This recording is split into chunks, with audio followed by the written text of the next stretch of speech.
हाच तो पूल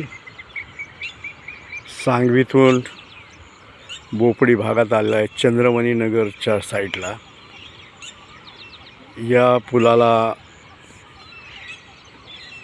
आत्तापर्यंत 42-43 कोटीपेक्षा जास्त खर्च केला आहे, परंतु फक्त 2-3 ते साडगे ते ठेवलेले आहेत पोलवर।